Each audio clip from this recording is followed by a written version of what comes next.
పరిచర్య చేసి అక్కడ చాలా మందికి ఆత్మీయంగా వాళ్ళని నడిపించి బలపరిచి ఒక స్థలానికి వారు వచ్చి రాగానే మరి ఈ విధంగా మన ముందు ఉండడం చాలా సంతోషకరమైనటువంటి విషయం. మరి ఏదేమైనప్పటికీ కూడా మరి దైవజనులు మన మధ్యలో ఉన్నారు కనుక ఒకసారి వారిని ప్రేమతో మనం చప్పట్లు కొట్టి ఆహ్వానిద్దాం. తండ్రి గారు మరి వారు కూడా ఉన్నారు, వారిని పట్టుకుని ఆనందిస్తా ఉన్నాం. చప్పట్లు కొడదాం. అలాగే మరొక దైవజనులు ఉన్నారు,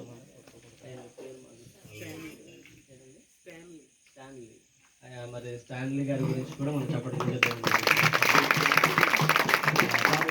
మనందరికీ తెలుసు మా ఆత్మీయ తండ్రి గారు మరి యోసేపు అయ్య గారిని బట్టి కూడా మనం చప్పట్లు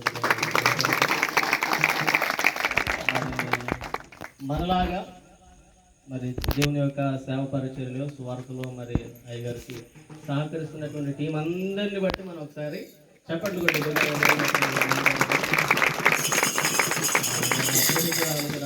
బిందు ఉన్నారు, చాలా కాలమైంది. వారిని చూసినప్పుడు కూడా చాలా ఆనందంగా ఉంది. కొంతమంది మిత్రులు ఇంకా అక్కడే ఉన్నారు.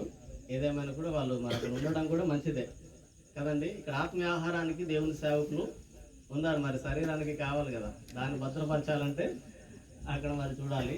అందుకని మరి అక్కడ ఉన్నారు. ఏదేమైనా కూడా దేవుని యొక్క సన్నిధిలో మనం ఆనందించడానికి ఈ విధంగా కలిసి ఈ కుటుంబాన్ని మరి బలపరచడానికి దేవుడు మనకి ఇచ్చినటువంటి అవకాశాన్ని మనం సద్వినియోగం చేసుకుందాం. ఈరోజు మరి ఇక్కడ మనం కూడిగా పెట్టడానికి గల కారణం ఏంటంటే మన అధిక గారు కొంచెం హెల్త్ బాగుండట్లేదు.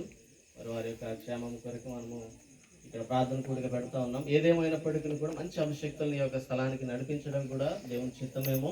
మరి వారి ద్వారా కూడా మరి ఆ బిడ్డ కొరకు ప్రార్థన చేపిద్దాం. మనందరం కూడా ప్రార్థన చేద్దాం. ఈ యొక్క సమయంలో మరి లేట్ చేయకుండా సమయాన్ని దైవజనులకు అప్పగిద్దాం. మరి వారు దేవుని యొక్క సన్నిధిలో వాక్యం అందిస్తున్నప్పుడు మనం కూడా చాలా స్పీడ్గానే ముందు కొనసాగునే యొక్క సమయాన్ని అయ్యగారికి అప్పగిస్తా ఉన్నాం.